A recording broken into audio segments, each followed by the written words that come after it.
And that's what happened to the family. So then, and even, Pat's brother, which is heartbreaking to hear that, Pat's youngest brother, Richard, Pat and Kevin's, he described being told of fratricide as losing him all over again, because they'd been told one story of how he died, but then they get told no, actually, we were lying to you. This is actually how it happened. You can trust us on that. And so you just put the family through a whole nother roller coaster of emotions. And the military has done that many times. And that's not an angry statement against the military. I'm pro-military. That's a cautionary word to leaders who think that they have the power to cover up the truth. Right. You don't. And the longer you run from it, the more it will eat you alive. And that's what happened, is people who were scared, who had rank on their collar, operated with hubris.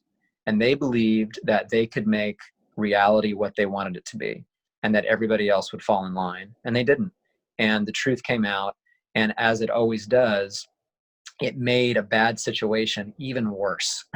As bad as it was, you just tell the truth and you swallow that hard pill, and then you have a chance of getting beyond it. But once you've told that lie, it just becomes really difficult. And so that compounded. So, I mean, that reality, the what if reality of, I didn't know until the CID investigation was complete in 2007, almost 3 years after the incident. I didn't know if I might be going to jail, because CID ultimately was investigating whether or not we should be held responsible for negligent homicide.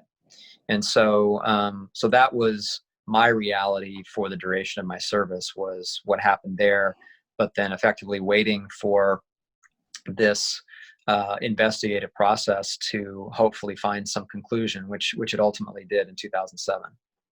So what was that fear like, living with the potential that you could go to jail? Was there any repercussions for you, or any disciplinary actions trying to, I don't want to say throw you under the bus, because I mean, there was your involvement, but what was that like? Because obviously that took a toll on you mentally and emotionally.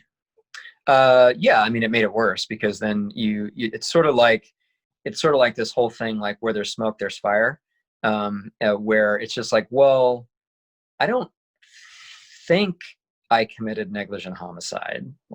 And the people that I worked for afterwards, there was no door in the Army that was closed to me. I had tremendous support from my chain of command when I left regiment to, hey, you want to be an officer? You want to go SF? What do you want to do? You got treated poorly by the regiment, and what can we do to help you? And so I had a lot of support, which I'm so grateful for. And at the same time, it's sort of like, well, there wouldn't be this many resources being thrown at investigating something if we hadn't done something wrong. You know what I mean? Like, it's this sort of perverse, like, well, this must be evidence. This must be proportional evidence of how bad the thing it is that we did. And so then it just makes it much easier to internalize that guilt and internalize that shame. When, in reality, ultimately what most of CID focused on, I mean, the shooters and their actions, I think comprised all of one paragraph in their, 100+ page report. What mostly because fratricide happens, and I had many officers tell me that. It's just like, it's tragic and it's shitty, and don't let this, like, you were doing your best. But most of their focus was on the chain of command, how that situation even was created in the first place. Because that's true in any context. It's really easy to focus on the moment when the wheels fall off in life. It's really easy to focus on the moment that all of a sudden my wife and I are having an argument in the car, or all of a sudden, this thing is happening. But reality, oftentimes you can trace the seeds of that event that were sown far in advance of that event. And you can say, oh yeah, like this compounded by that, then you have this that bears fruit. Right. And so, like not getting rid of the vehicle when they should have. Right. And moving at, splitting a platoon and moving at dusk, and all of these things that they're just risk factors that individually or together, they don't guarantee that a tragedy will happen, but they sure increase the likelihood.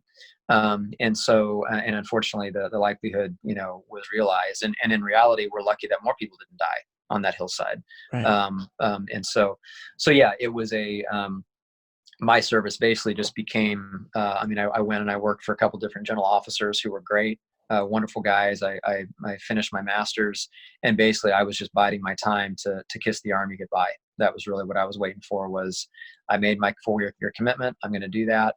And I am getting out of here. I've had it.